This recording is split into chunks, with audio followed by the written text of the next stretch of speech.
오늘부터 몇 번에 걸쳐서는 산상수훈의 말씀을 전합니다. 음, 오늘은 첫 번째 시간으로 5장 1절에서 12절까지 말씀, 복이 있는 자에 대한 말씀을 함께 나눕니다. 교독합니다. 제가 먼저 읽습니다. 예수께서 무리를 보시고 산에 올라가 앉으시니 제자들이 나아온지라. 심령이 가난한 자는 복이 있나니 천국이 그들의 것임이요.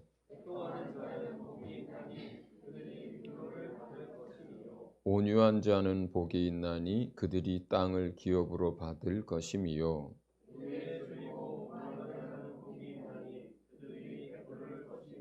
긍휼히 여기는 자는 복이 있나니 그들이 긍휼히 여김을 받을 것임이요.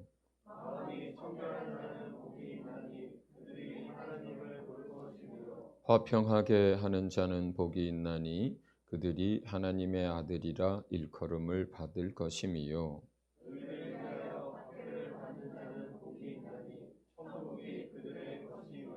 나로 말미암아 너희를 욕하고 박해하고 거짓으로 너희를 거슬러 모든 악한 말을 할 때에는 너희에게 복이 있나니 기뻐하고 즐거워하라. 하늘에서 너희의 상이 큼이라. 너희 전에 있던 선지자들도 이같이 박해하였느니라. 아멘. 네.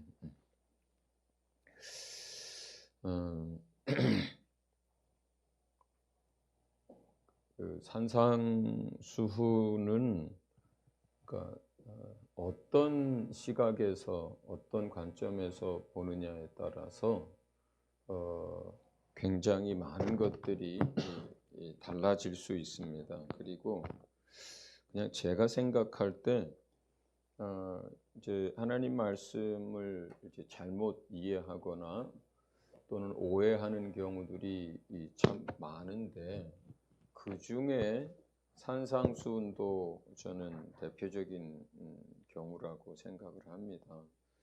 그래서 산상수훈을 얘기를 하면 어떤 이제 팔복에 대한 게 강하게 들어와서 어떤 복을 받는 방법이나 길에 대한 이야기인가 이렇게 오해를 하는 경우들도 있고요. 또 하나는 이제 예수님이 가르치시는 보통 이제 사람들이 얘기하는 그리스도의 율법에 대한 이야기들을 들으면서 이걸 지키라는 건가 말라는 건가 그렇다는 건가 이게 또 다른 계명으로 율법처럼 이렇게 다가오는 사람들도 있고요. 그리고 계속되는 그 말씀들 가운데서 이건 이 세상에서 살아가는 사람들로서는 이건 이렇게 어떻게 사냐? 그냥 하나님의 말씀이 그렇지.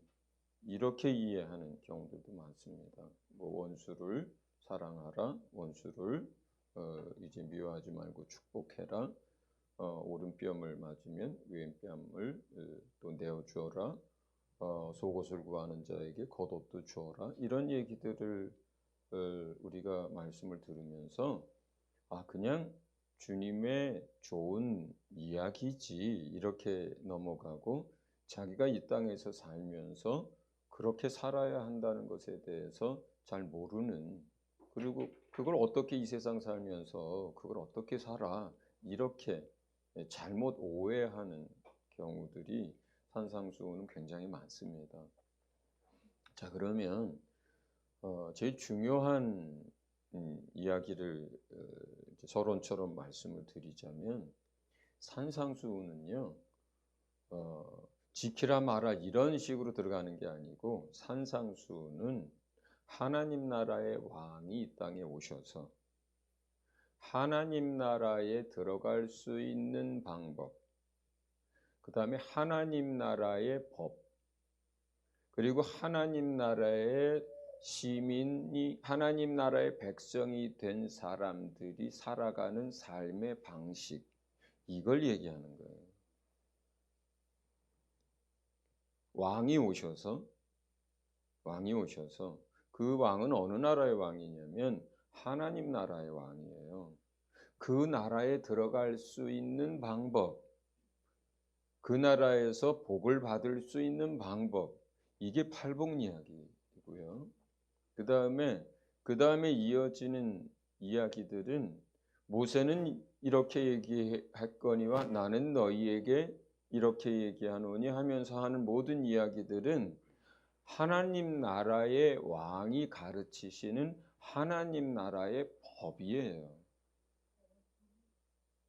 그 다음에 이제 6장, 7장에 쭉 이어지는 이야기들은 뭐냐면 너희가 하나님 나라의 백성이 됐다면 그 하나님 나라의 백성들이 살아가는 삶의 방식인 거예요. 이해하셨어요? 예. 그러니까 이런 시각과 관점을 가지고 산상수훈을 차근차근 마음에 새기면서 읽어가야 되는 거예요. 만약에 여러분이 그 하나님 나라의 백성이라면 여러분이 하나님 나라에서 복을 받을 수 있는 길, 또 여러분이 하나님 나라의 백성이라면 하나님 나라에서 살아가는 하나님 나라의 법, 여러분이 하나님 나라의 백성이라면 하나님 나라의 백성으로서 살아가는 방식, 이렇게 받아들이는 거예요. 근데 만약에 여러분이 하나님 나라의 백성이 아니라면 또는 세상 사람이라면 또는 아직도 모세의 율법 아래 갇혀 있는 사람들이라면 그거는 불가능한 것처럼 보여지는 거예요. 그냥 좋은 이야기로 들리는 거예요. 믿음 있는 사람들이나 그렇게 살면 되지 하는 것으로 오해하게 되는 거예요. 자, 여러분들이 하나님의 나라 백성이죠? 예, 그렇다면 여러분의 왕이 여러분이 하나님 나라의 백성이 된 사람들에게 가르치시는 말씀들입니다. 할렐루야. 두 번째, 오늘 다루는 것은 이제 우리가 1절에서 12절까지 복에 관한 말씀이라고 했는데 사실은 제목을 수정하고 싶네요. 복이 있는 자와 화를 입게 될 자, 이렇게. 복이 있는 자와 화가 임하게 될 자, 이렇게 제목을 좀 바꾸고 싶어요. 왜냐하면 첫 번째는 제가 마태복음을 기준으로 마태복음의 관점에서 보질 않고 이 복과 관련된 이 부분을 우선은 누가복음의 관점에서 여러분에게 전하려고 할 것입니다. 누가복음에는 우리가 보통 말하는 팔복이 나와 있지 않고 네 가지의 복만 나와 있어요. 첫 번째 심령이 가난한 자, 애통하는 자, 네 번째 의에 줄이고 목마른 자, 맨 마지막 여덟 번째 의를 위하여 핍박받는 자. 이 네 가지만 누가는 다룹니다. 그리고 마가복음의 접근과 전혀 다른 접근을 하는데 마가복음은 심령이 가난한 자는 복이 있나니 천국이 그들의 것이며 하고 끝납니다. 거기까지만. 복에 관한 설교처럼 마치 그렇게 끝납니다. 근데 누가복음은 거기에 한 문장씩이 전부 추가가 돼요. 그러나 화 있을진저 지금 너희 부요한 자여 너희는 위로를 이미 받았다. 이렇게 끝나요. 네 가지가 전부 다 그렇게 끝납니다. 마태복음은 이러이러한 사람이 복을 받는다. 그리고 그 사람들이 받을 복이 이거다. 이렇게 되잖아요. 그런데 누가복음은 그렇게 가는 게 아니라 거기서 한 문장이 끝나고 그러나 화를 입게 될 사람들이 있는데 이러이러한 사람들은 이런 화를 입게 된다. 이렇게 구조가 돼 있다는 거예요. 그러니까 우선 첫 번째 산상수훈에서 이 첫 번째 주제의 말씀을 다루는데 제가 마태복음의 관점으로 다루질 않고 첫 번째는 그래서 누가복음의 관점에서 다루는 거예요. 그러니까 오늘 1절에서 12절 이 설교의 제목은 복이 있는 자 적합하지 않은 거예요. 복이 있는 자와 화를 입게 될 자. 이렇게 나누는 것이 더 정확할 것 같습니다. 자, 그러면 우선 세 가지를 먼저 다룹니다. 1번, 2번, 4번을 다루는데 심령이 가난한 자는 복이 있나니 천국이 그들의 것이미요. 그러나 화 있을진저 너희 부요한 자여 너희는 위로를 이미 받았다. 애통하는 자는 복이 있나니 그들이 위로를 받을 것이미요. 그러나 화 있을진저 너희 지금 웃는 자여 너희가 애통하며 울리로다. 의에 줄이고 목마른 자는 복이 있나니 그들이 배부를 것이미요. 그러나 화 있을진저 너희 지금 배부른 자여 너희는 줄이리로다. 자, 그러면 우리가 여러분들이 이 말씀들을 잘 이해하려면 여기에서 왜 이 사람들은 복을 받고 왜 저 사람들은 화를 입게 될까라고 하는 왜라고 하는 질문을 여기서 던질 필요가 있어요. 왜 가난한 사람들이 복을 받나? 왜 애통한 사람들이 복을 받나? 왜 의에 줄이고 목마른 사람들이 복을 받나? 그런 거 하면 왜 지금 부유한 자들이 화를 입게 되나? 왜 지금 웃고 있는 사람들이 화를 입게 되나? 왜 지금 배부른 사람들이 화를 입게 되나? 지금 부유하다는 게 뭐 어때서? 지금 웃고 있는 게 뭐가 어때서? 지금 가난하면 그게 복받을 조건이 되는 거예요, 무조건. 아니면 지금 슬픔 가운데, 애통함 가운데 있으면 그게 복받을 조건이 되는 거예요, 무조건입니까? 그게? 아니면 지금 의에 줄이고 사모하고 있는 마음이 있다면 무조건 복을 받습니까? 왜 그렇습니까? 왜 그 사람들은 복을 받고 왜 이 사람들은 화를 받게 될까요?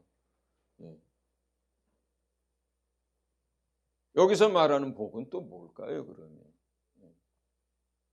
그죠? 그런 왜라는 질문을 가지고 이제 말씀 속으로 들어가면 첫 번째는 심령이 가난한 자라 그랬어요. 심령이 가난한 자. 근데 누가는 그냥 가난한 자 이렇게 얘기를 합니다. 왜 누가의 표현과 마태의 표현이 이렇게 다르냐면 마태는 적어도 영이신 하나님을 섬기는 백성들, 천사와 다음 세상이 있다는 걸 아는 사람들, 영적 존재인 것을 아는 어떤 사람들, 속사람의 개념과 겉사람의 개념이라는 것을 그래도 이해할 수 있는 그런 사람들을 대상으로 쓰고 있기 때문에 훨씬 더 사실은 의미상 정확한 표현을 쓰고 있는 거예요. 여기서 가난하다라고 하는 것은 심령이 가난하고 마음이 가난한 걸 말하는 거예요. 그런데 누가는 그냥 가난하다 이렇게 표현을 쓴단 말이에요. 그 이유는 그 복음서의 주 대상들이 그 당시로 따지자면 로마나 그리스나 이런 헬라 문화권에 있는 사람들, 이방인들을 대상으로 한 것이기 때문에 이렇게 써요. 그래서 심령, 속사람 이러한 개념들보다는 그냥 수학, 논리학, 또 철학, 천문학, 건축학 이런 것들이 이성 이런 것들이 발달돼 있던 그런 사회 속에 있는 사람들을 주 타겟으로 하기 때문에 그래서 어떤 내면, 심령, 무슨 뭐 이런 마음 이런 개념이 아니라 그 사람들은 주로 마음도 어디 있다고 얘기해 뭐 여기 있다고도 머리에 있다고도 이해하는 사람들이에요. 그렇다 보니까 가난한 자는 그냥 이렇게 표현을 하게 된 거예요. 나머지 누가의 복음에 나오는 많은 것들이 다 그렇습니다. 다 그렇습니다. 예를 들면 산상수훈하고 이제 내려가셨을 때 이제 마태는 귀신에게 잡혀서 물 속에도 들어가고 또 뭐 불 속에도 들어가고 하는 이런 표현을 한단 말이에요. 귀신 들려서. 근데 누가는 어떻게 표현해요? 간질병으로 이렇게 표현해요. 예. 그러니까 지금 여기에서 누가의 표현 방식은 그래서 이성과 논리와 그다음에 어떤 이런 것들이 발달하고 그런 것이 더 잘 이해가 되는 사람들을 대상으로 하기 때문에 실제로는 심령에 관한 문제인데 마음에 관한 문제인데 그냥 그들이 이해할 수 있도록 가난 이렇게 표현을 하는 거예요. 여러분 이해하셨죠? 예. 실제로는 그래서 이 심령이 가난한 그래서 이 마음이 가난한 걸 말해요. 그러니까 물질적으로 가난한 거를 의미하지 않습니다. 기본적으로 주님의 의미는. 예. 예. 어, 강의 같은 형태니까 하나 더 말씀을 드리자면 마태는 원래 전직이 뭐예요? 세리잖아요. 레위 마태 그렇게 얘기하거든요. 근데 마태복음 말씀을 찾아보면 어떤 한 가지의 내용이나 주제를 가지고 얘기할 때 아주 상세하게 그 내용을 길게 자세하게 설명을 합니다. 예를 들면 이혼에 관한 걸 얘기할 때, 또 뭐 구제에 관한 걸 얘기할 때, 예? 뭐 아주 자세하게 기록이 돼 있어요. 그런데 다른 어떤 복음서들보다 훨씬 그게 내용이 깊고 자세해요. 왜 그럴까요? 왜 그럴까요? 성령께서 성경을 기록하게 할 때 막 이렇게 하나씩 하나씩 더 자세하게 불러줘서 그럴까요? 네, 그럴 수도 있지만 제가 생각하는 건 마태의 전직이 세리여서 그래요. 이 사람은 무엇을 기억에 의존하지 않고요. 뭔 일만 있으면 이렇게 메모하는 것들을 많이 했을 거라고 봐요. 이 메모 쪽지가 실제로 초대교회에는 많이 돌아다녔어요. 마태의 것뿐만이 아니라 그러니까 많은 사람들이 제자들이 예수님이 말씀하실 때 다들 이렇게 멍하니 넉넉히만 있었던 게 아니에요. 그날 저녁에 와서 글로 기록한 사람들도 있고 아니면 그 자리에서 쓰는 사람들도 있고 이렇게 해서 쪽복음이 여기 있는 사복음서 말고도 이렇게 무슨 어떤 몇 가지 사건을 기록한 이야기들 이런 것들이나 이런 글들이 굉장히 많이 존재했었어요. 그러니까 마태는 그러니까 이게 직업병이라는 것도 있잖아요. 이렇게 들으면 이렇게 자꾸 메모를 해요. 메모를 해요. 그래서 그 메모들이 남아 있고 그가 그리고 또 그 가운데서 성령의 감동과 기억나게 하심이 함께 하면서 마태복음이라고 하는 아주 자세하고 내용이 깊은 그러한 복음서가 쓰여진 거예요. 예. 그러니까 우리가 누가복음을 읽으면서 마태복음을 읽으면서 이제 그 사도들의 특성을 이해하고 읽으면 어떻게 되냐면 어떤 순서라든가 객관적인 사건이라든가 이런 것들은 훨씬 더 누가가 쓴 누가복음이 훨씬 더 팩트에 가깝고 또 사건을 잘 묘사하고 있는 거예요. 그런가 하면 내용의 그 하나하나의 깊이 어떤 한 주제를 가지고 할 때는 어디를 더 참고해야 되는 거예요? 마태복음의 것들을 참고해야 훨씬 더 종합했을 때 좋은 해석이 되는 겁니다. 네, 좀 얘기가 길어졌네요. 자, 그렇기 때문에 여기서는 물질적으로 가난한 가난을 의미하지 않고 심령의 문제를 얘기해요. 마음의 문제를 얘기합니다. 그럼에도 불구하고 누가는 물질로 가난하게 되면 물질이 부자인 사람들보다 훨씬 더 많은 사람이 마음도 가난해진다라고 본 거예요. 누가는. 그래서 문제를 안 삼게 되는 거예요. 자, 그런데 그렇게 마음이 가난한 자들은 여러 가지 이유들로 가난해질 수 있죠.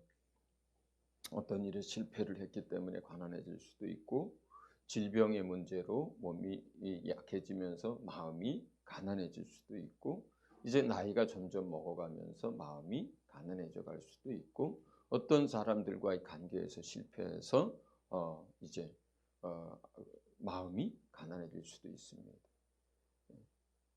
그러니까 이런 다양한 이유로 마음이 가난해졌을 때 실제로 그 가난해져 있는 그 마음은 복을 받을 수 있는 마음이에요. 복이 임할 수 있는 조건이에요. 마음이에요. 하나님은 이런 사람들을 택하고 이런 사람들을 부릅니다. 이런 사람들에게 복음을 들을 수 있는 기회를 허락하셔요. 우리가 실제로 복음을 전하거나 그리스찬으로 살면서 우리 주위에 이러한 마음이 가난해져 있는 이러한 때를 만나게 되는 친구나 가족들이나 친척들을 찾아가게 되잖아요. 그죠? 그들이 마음이 부요해 있을 때는 도저히 뭐 틈도 안 주던 사람들이 이렇게 여러 가지 이유로 해서 마음이 가난해졌을 때 그들이 마음을 열고 복음을 받아들이게 되잖아요. 예. 여기에서의 복이라고 하는 것은 뭐예요? 천국인데 결국 그 천국을 들어갈 수 있도록 예수를 받아들이게 되는 걸 말해요. 이런 마음을 가진 사람들이. 그런데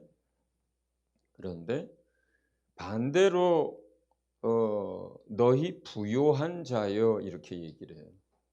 그 부요한 것도 사실은 돈이 많아 부요한 것을 얘기하는 게 아니라 마음이 심령이 부요한 자들을 말하는 거예요. 그리고 여기 심령이 가난한 자, 애통한 자, 노이에 줄이고 목마른 자들도 사실은 거기 앞에 어떤 단어가 계속 붙냐면 지금이란 단어가 계속 붙습니다. 지금. 그러면 사실은 그 뒤에 나오는 사람들만 지금에 대한 얘기가 아니라 그 앞에 나오는 사람들도 지금에 관한 얘기예요. 지금 만약에 당신이 마음이 가난해져 있다면 지금 은혜 받을 때고 지금 복 받을 수 있는 때고 지금 하나님의 백성이 될 수 있는 그때다 이런 뜻이에요. 사람이 마음이 가난해졌다고 해서 평생 그렇게 사느냐? 그렇지 않습니다. 우리가 한 사람이 일생을 살아가면서도 마음이 가난해졌을 때도 있고 마음이 부유해졌을 때도 있어요. 그런데 중요한 건 여기서 지금을 다루는 거예요. 또 이 지금이 길어지면 어떻게 되냐면 이 세상에서는 이렇게 바꿔지는 거예요. 만약에 우리가 이 세상 살면서 계속 마음이 가난한 마음으로 가난한 심령으로 살 수 있다면 그 사람은 복 받을 수 있는 심령을 가진 거예요. 예수 믿을 수 있는 심령을 가진 거예요. 그런데 이 세상 살면서 계속 그 마음이 부요하고 아무것도 필요한 게 없이 그렇게 삶을 살아가고 있다면 이 사람은 지금은 그렇게 사는데 언제 화를 받게 되는 거예요? 그러면 장차 주의 심판의 날에 이런 뜻입니다. 이게. 그 다음 이야기도 똑같아요. 애통하는 자는 복이 있나니 이거는 누가는 뭐라고 하니 울고 있는 사람은 복이 있나니 그런데 지금 울고 있는 사람은 복이 있나니 이렇게 돼 있어요. 왜 웁니까? 슬픈 일을 당했겠죠. 고통스러운 일을 당했을 거예요. 마음 아픈 일을 당했을 거예요. 그래서 지금 눈물 흘리고 가슴 아파하고 가슴을 치면서 그렇게 슬퍼하고 울고 있고 고통 가운데 어떤 사람들이 있다면 그 사람은 지금 예수님을 만날 수 있는 심령인 거예요. 그가 예수님을 만나고 하나님의 자녀가 되고 구원을 얻게 됐을 때 하나님으로 말미암는 위로가 임하게 됩니다. 그러나 만약에 어떤 이가 지금 웃고 있는 자가 있다면 그는 왜 웃겠어요? 뭐 세상에 재미있는 일에 마음이 빼앗겼을 수도 있고 그리고 뭐 자기가 원했던 일들을 성취했을 수도 있고 성공했을 수도 있고 그리고 또 정말로 부자가 돼서 마음껏 세상의 것들을 이제 즐기느라고 웃고 있을 수 있지요. 그런데 이렇게 웃고 있는 사람들은 지금 웃고 있는 사람들은 화가 임하게 될 것인데 언제? 지금 임하는 게 아니에요. 지금 임하는 게 아니에요. 지금 세상 사람들이 웃고 떠들고 재미있고 막 희희낙낙하는데 그때 하나님의 화가 진노가 그들에게 임하는 게 아니에요. 지금 웃고 있는 자들에게 임하는 화는 하나님의 심판이 임하는 그 날의 이야기예요. 그래서 이 지금을 이 세상으로 더 시간을 늘리면 이 세상을 살면서 웃고 떠들고 재미를 따라서 이렇게 살고 그렇게 인생을 살게 되면 애통해하면서 울게 되는 날이 있는데 언제입니까? 주의 나라가 임하고 하나님의 심판이 임했을 때 그들에게 그러한 화가 임할 거라는 뜻이에요. 세 번째로 의에 줄이고 목마른 자들은 복이 있나니 했습니다. 의에 줄이고 목이 마르다, 의에 목이 마르다, 의에 배가 고프다. 이것은 실제로 위에서 느끼는 우리 위장에서 느끼는 몸에서 느끼는 굶주림이나 배고픔이 아니잖아요. 목마름이 아니잖아요. 이건 뭐가 느끼는 거예요? 그 사람의 심령, 마음, 영혼이 느끼는 거예요. 그렇죠? 네. 근데 왜 의에 줄이고 목이 마를까요? 죄 가운데서 벗어나서 살고 싶고 그리고 정직하게 살고 싶고 또 선을 행하면서 살고 싶고 그리고 공의로운 세상에서 살고 싶은데 그런데 이 세상에서 날마다 사람들을 만나고 부대끼고 일을 해가면서 사는데 전부 그렇지 않은 거예요. 속이고 빼앗고 거짓말하고 사기치고 없는 말하고 공평하지 않고 뒤통수 치고 그러니까 이런 세상 속에서 사니까 그리고 온갖 죄악들이 난무하는 세상 속에서 사니까 그런 심령을 가진 사람들은 의로운 세상을 원하고 공정을 원하고 정직을 원하고 선하고 아름다운 세상을 원하고 그런 걸 갈구하는 사람들은 이 세상에 살면서 마음이 늘 상하는 거예요. 그 영혼이 곤고해지는 거예요. 그러나 그런 사람들 지금 그가 그러한 마음과 심령 가운데 있다면 그는 복받을 자라는 거예요. 왜 그렇습니까? 그러한 심령을 가진 사람들이 예수 그리스도에 관한 소식과 그 말씀을 들으면 예수님을 받아들이게 되고 예수 그리스도 안에 있는 그 의, 하나님의 의들을 경험하고 체험하고 그것을 깨닫게 되면서 그들의 영혼이 배가 부르도록 만족함을 누리게 될 것이라는 거예요. 그러나 지금 배부른 자여 너희는 줄이리로다. 뭐에 배가 부른 거예요? 뭐가 배가? 마치 예수님 시대에 바리새인들이나 또 제사장들이나 뭐 서기관들처럼 자기는 다른 사람 해친 적도 없고 자기는 양심대로 살아왔고 이만하면 됐고 내가 아는 게 다고 옳고 이렇게 해서 스스로 높아진 생각과 마음과 스스로 자기의 의에 도취되어져 있는 사람들은 배부르게 느껴요. 그러한 영역에서. 그러면 이 사람들에게 지금 만약에 그 사람들이 그렇고 그 사람들의 인생이 살아가는 내내 그러한 생각과 그러한 태도로 삶을 살아간다면 화가 임한다는 거예요. 화가 임한다는 거예요. 하나님의 심판의 날에.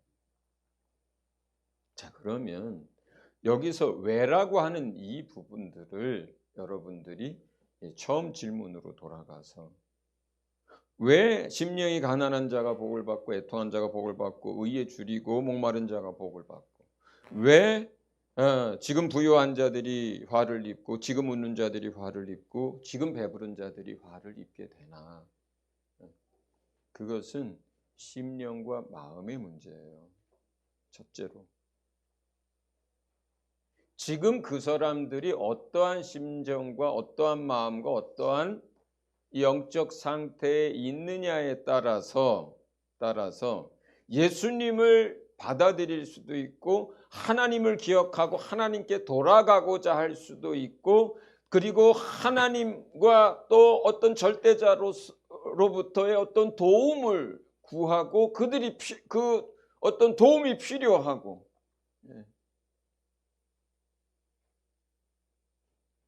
그런 마음을 가지고 있는 사람들, 그들이 그런 마음을 가지고 있기 때문에 복음을 들었을 때 예수님을 받아들일 수 있고, 회개를 선포했을 때 그들이 양심의 가책을 받아 회개할 수 있고, 그들이 간절히 하나님이 계시다면 내가 하나님께로 돌아가고 싶고 하나님을 만나고 싶고, 그리고 이러한 부조리와 상처와 아픔과 고통과 이러한 모든 어려움 속에서 벗어나서 살고 싶고, 죄의 문제를 해결하고 싶고, 또 가난의 문제를 해결하고 싶고, 이 땅에 있는 고통에서부터 벗어나고 싶고,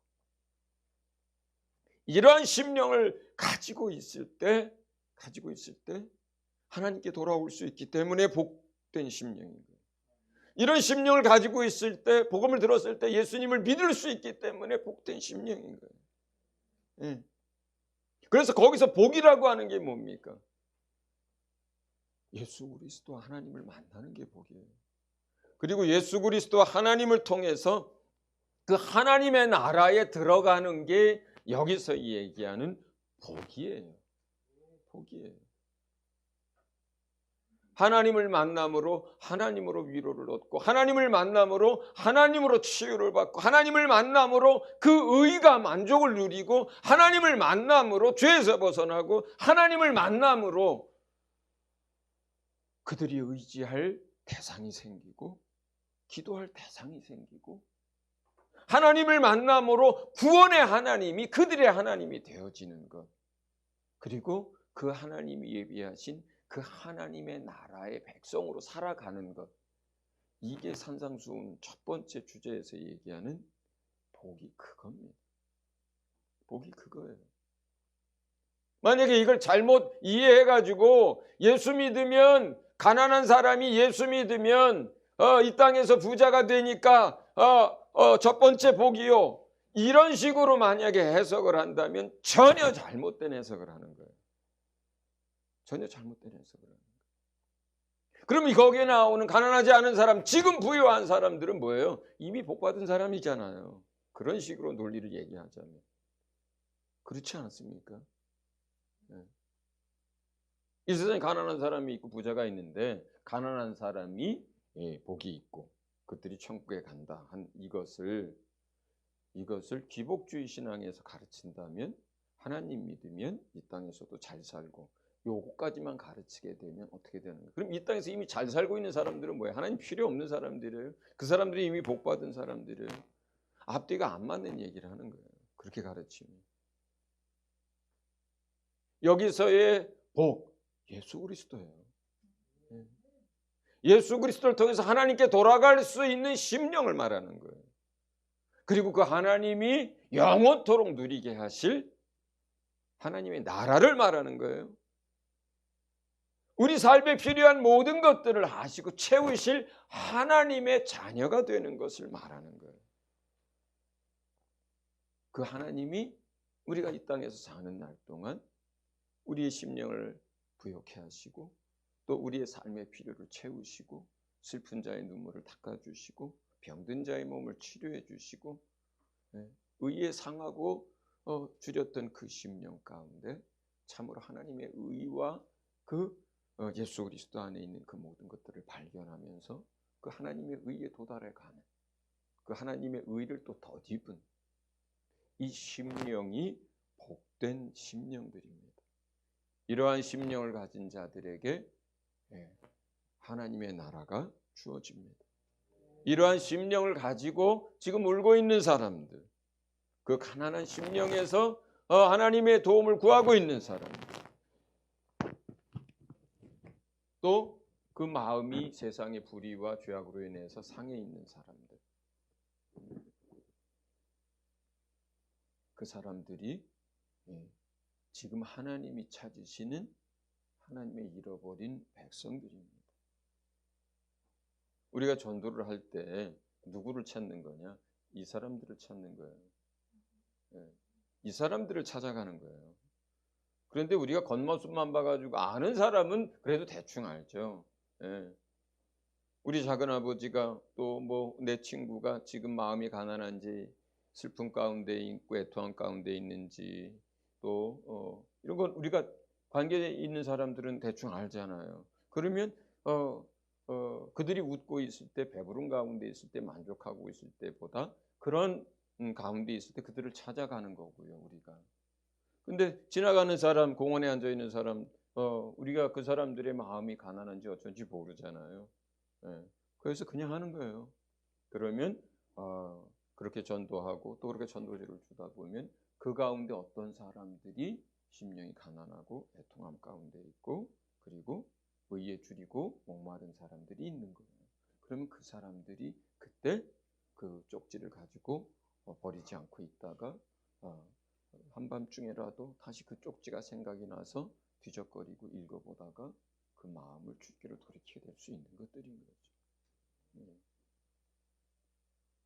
주님이 찾으시는 심령이 누구냐? 주께서 잃어버린 주의 백성이라고 할 때 그 잃어버린 주의 백성이 누구냐? 이런 사람들을 말하는 거예요. 이런 사람들. 팔복 가운데 1번, 2번, 3번 이런 사람들을 지칭하는 이야기입니다.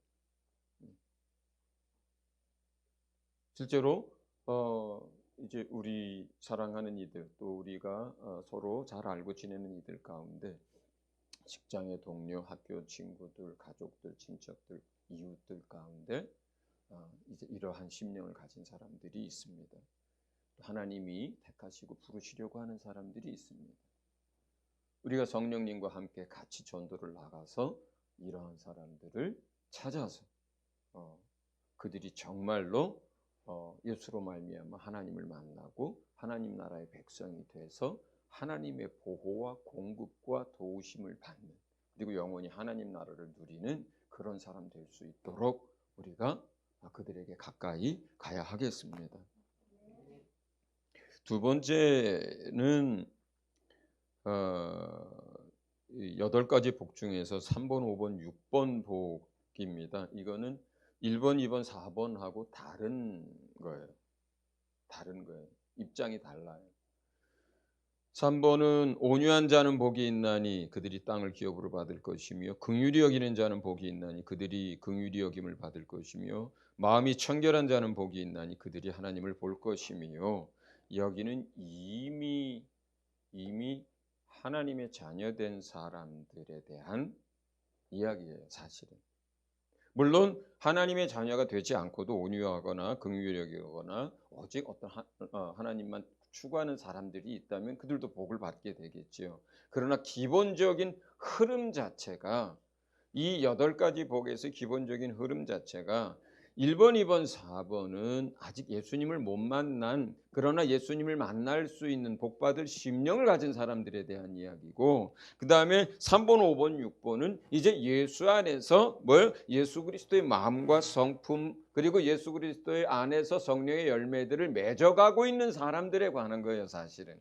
그 다음에 7번, 8번은 뭘까요? 그러면 하나님을 믿고 그리고 예수가 가신 그 길을 따라서 복음을 전하고 그리고 예수가 가신 그 삶의 모습을 따라서 의를 위하여 핍박받고 있는 사람들에 관한 이야기예요. 이렇게 3개로 나눠진 거예요. 이 8가지가. 누가 의를 위해서 핍박을 받고 하겠어요? 누가 하나님의 아들이라 일컬음을 받는 화평케 하는 일들을 하겠어요? 예수 믿고 그 안에서 성장하고 은혜를 알고 주님을 닮아가고 그렇게 살고 싶고 그렇게 사는 사람들 이야기잖아요. 그렇죠? 예. 그렇기 때문에 7번, 8번, 그 다음에 1번, 2번, 4번이 이렇게 나뉘어지고 가운데 있는 3번, 5번, 6번이 예수 그리스도의 마음과 성품, 성령의 열매를 맺어가는 사람들에 관한 이야기들입니다. 사실은. 말씀드린 대로 주 안에 있지 않더라도 의를 위해서 핍박받는 사람들도 있겠죠. 또 온유하고 긍휼히 여기는 사람들도 있을 것입니다. 그러나 기본적으로 그 흐름 자체가 예수 안에 있는 사람들에 관한 이야기라는 겁니다. 온유, 예수님의 성품을 말합니다.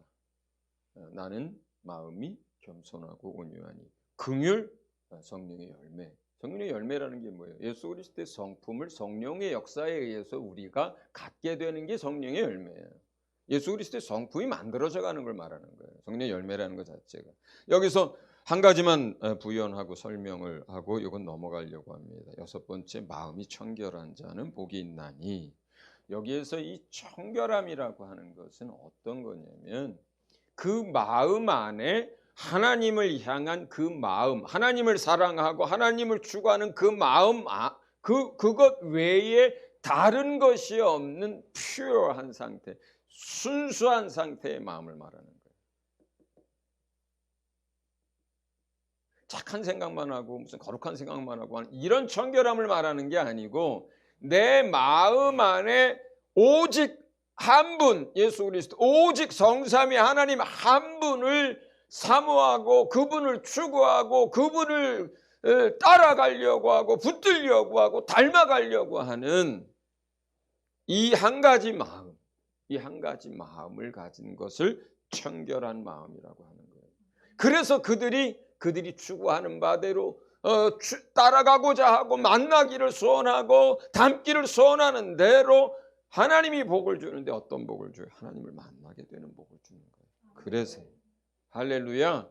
예, 어떻게 보면 신앙의 성장해 가는 과정 속에서 여기까지 가야 되는 거죠. 예. 여기까지 간 사람들이 참 많습니다. 사실 또 여러분 안에도 이제 여러분 안에 세상의 명예가 여러분에게 별 의미가 없는 사람들 많습니다. 세상에서 부자 되는 거, 그거 그냥 먹고 살 거 있으면 돼 하고 사는 사람 많습니다. 여러분 안에 명예, 세상 권력 이거 다 부질없다는 거 알고 더 이상 그거를 추구하지 않고 사는 사람들 많습니다. 예, 그럼 여러분이 결국 추구하는 건 누구예요? 성삼위 하나님 한 분이세요. 그리고 여러분들이 그분을 날마다 만날 수 있게 되는 거예요. 할렐루야. 마지막으로 세 번째 주제는 이제 예수 그리스도의 길을 따라가는 사람들에 관한 겁니다. 7번째, 화평하게 하는 자는 복이 있나니 그들이 하나님의 아들이라 일컬음을 받을 것이미요.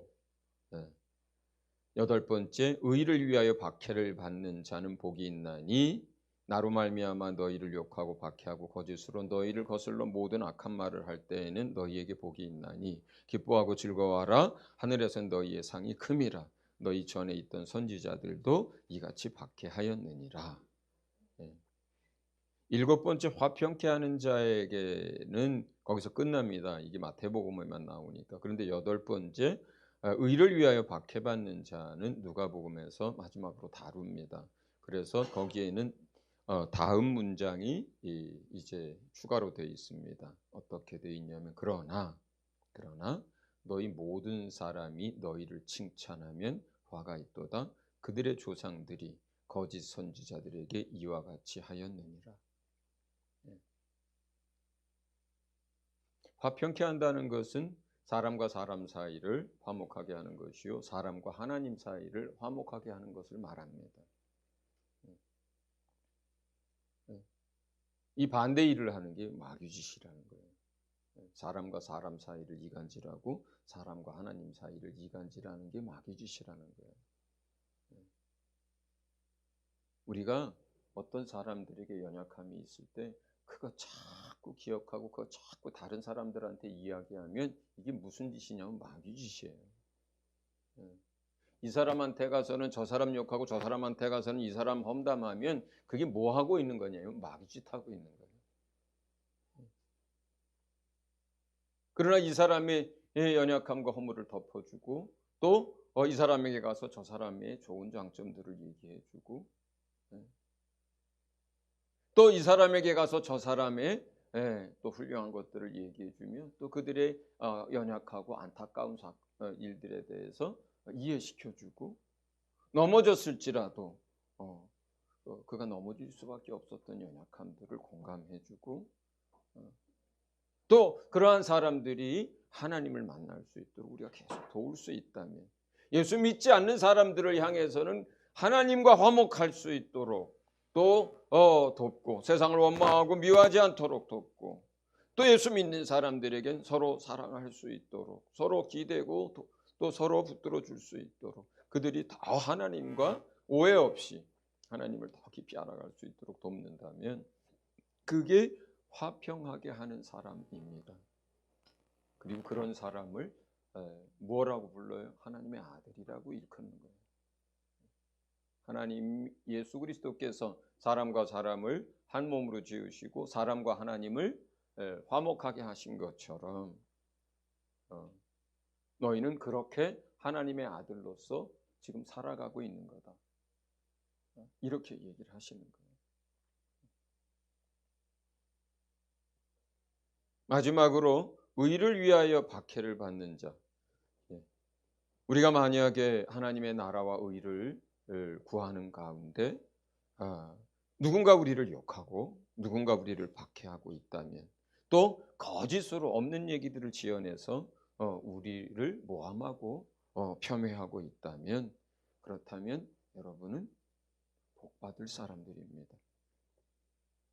여러분에게 주님은 여러분이 그러한 의를 위하여 살고 있는 그 삶으로 인한 어려움과 핍박이기 때문에 여러분 기뻐하라고 합니다. 즐거워하라고 합니다. 그런 사람이 받을 하늘의 세상이 엄청나기 때문에 그렇습니다.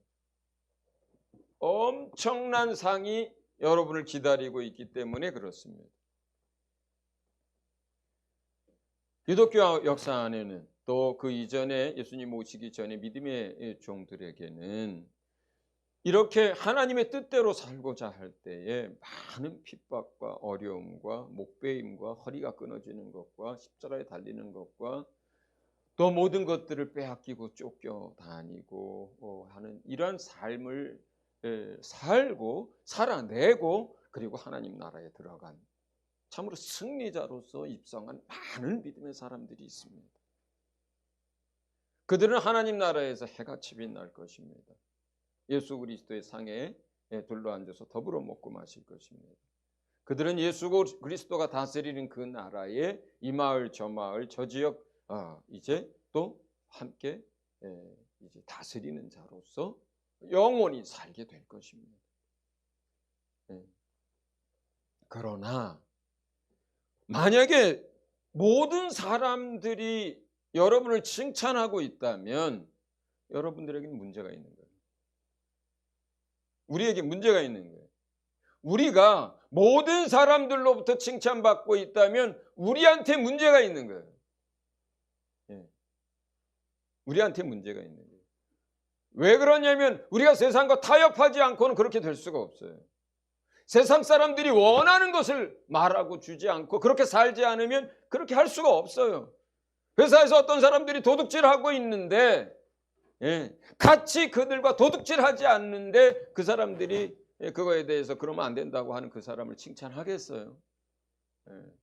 그래야 회사가 산다고 하는 그 사람들에게 그렇지 않습니다. 그렇지 않습니다. 강단에서 말씀을 전하는 사람이 그 말씀을 전할 때 어떻게 모든 사람들로부터 칭찬을 받을 수 있겠습니까? 왜 저 사람은 맨날 그 일주일 내내 고생하다가 겨우 주일날 와가지고 좀 복 얘기도 좀 듣고 싶고 좀 위로도 좀 받고 싶어 하는데 맨날 회개하라고 하고 그런다고 하고 또 앉아가지고 아이 저거는 저 목사나 제대로 살면 되지 저 어떻게 살아 말이 돼? 이렇게 하고 있고 또 그 가운데 어떤 사람들은 세상 사람들은 우리가 전하는 하나님 진리의 말씀들에 대해서 땅에 밟고 짓밟고 멸시를 합니다. 그러나 거짓 선지자는 자기의 이야기를 합니다.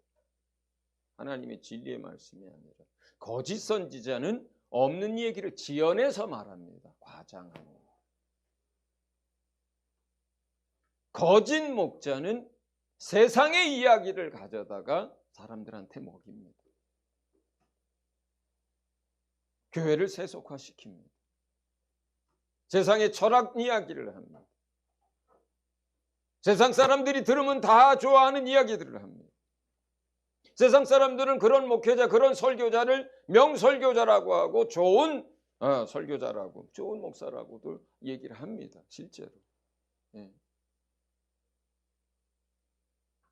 그러나 진리의 말씀을 가르치고 참된 양식을 전하게 될 때 어떤 사람들에겐 그것이 참된 양식이고 진리지만 어떤 사람들에게는 그 마음을 괴롭게 하는 말이고 도저히 공감할 수 없는 이야기고 재미없는 얘기가 돼요.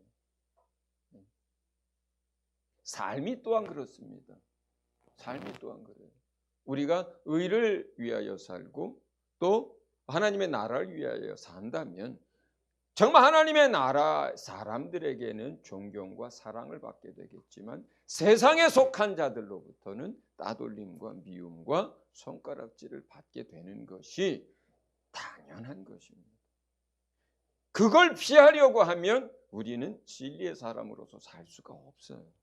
그걸 만약에 피해서 안전한 길로 가고 넓은 길로 가게 된다면 이 8번째 얘기하는 것처럼 하나님 나라에 갈 수는 있겠지만 그러나 그 나라에서 얻을 영광이라는 게 없어요. 상이라는 게 없어요. 왜? 이미 이 세상에서 다 받은 거예요. 마지막 말씀을 고린도전서 7장의 말씀을 나누면서 이제 맺도록 하겠습니다.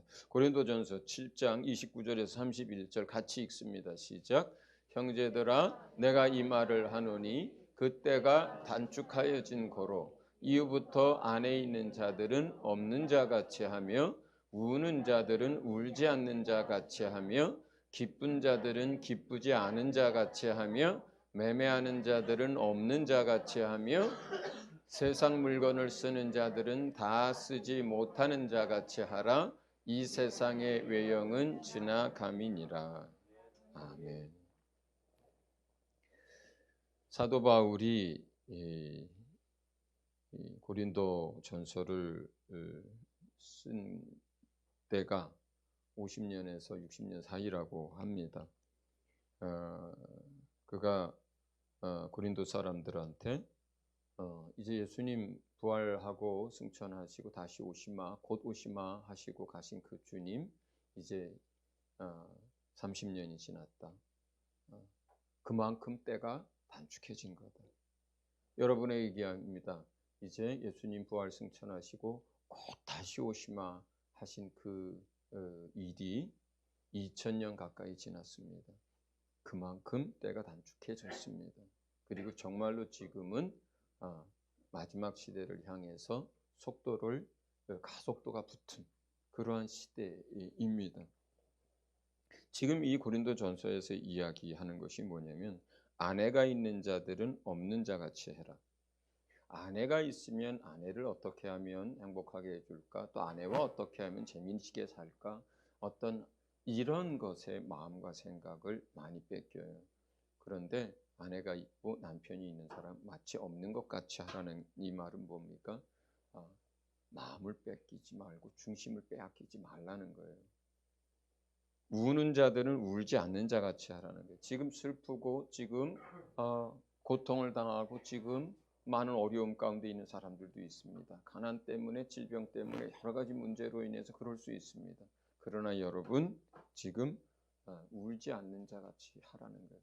맨 뒤에 이 얘기 때문에 그래요. 지나가기 때문이다. 그리고 그 슬픔에 매여 있고 그 고통에 매여서 주님을 놓치지 말라는 얘기예요. 그 마음과 생각.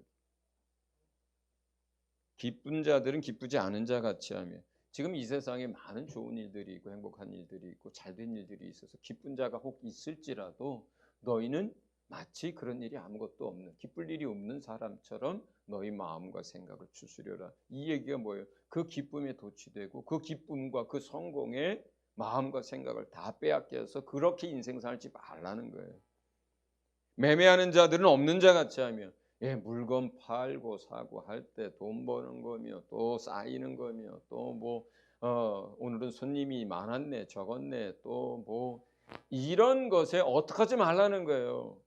장사를 하지 말라는 게 아니라 마음을 빼앗기고 거기에 우리의 모든 것들이 끌려다니지 말라는 뜻입니다. 세상 물건 쓰는 자들은 다 쓰지 못하는 것 같이 알아. 마치 우리가 세상에 좋은 제품을 사고 또 좋은 소를 사고 성경적으로는 또 무슨 뭐 이렇게 됐을 때 좋은 차 무슨 뭐에 뭐 하지 말라는 거예요. 마음과 생각을 빼앗기지 말라는 거예요. 말라는 거예요. 왜 그렇습니까? 이 모든 이 세상에 모든 드러나 있고 누려지고 물질적인 모든 것들 이거 다 지나가는 것이기 때문에 그렇다는 거예요. 그리고 그때가 이제 단축하여졌기 때문이라는 거예요. 그렇기 때문에 우리의 마음과 생각을 그 어떤 것에도 뺏기지 말고 우리가 직장에서 열심히 일을 하더라도 그 시간에 우리의 마음은 주님을 향하고 우리가 학교에서 열심히 공부를 하더라도 그 시간에 우리의 마음은 주를 향하고 우리가 세상에서 결혼을 하고 또 물건을 사고 필요한 것들을 사고 팔지라도 우리의 마음과 생각은 주님께 고정하고 네. 슬플 때에도 곧 주님이 오셔서 이 슬픔을 씻어주실 거라고 믿고 견디고 기쁠 때에도 하나님 나라에 가면 더 큰 기쁨과 즐거움이 있다는 것을 사모하고 예.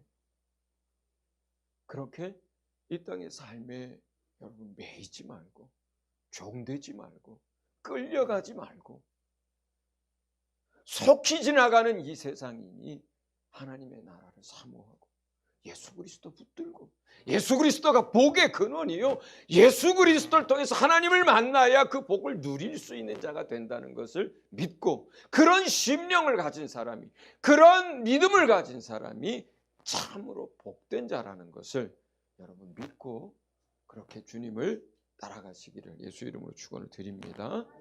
네, 이 시간 우리 말씀을 기억하면서 하나님 앞에 기도하겠습니다.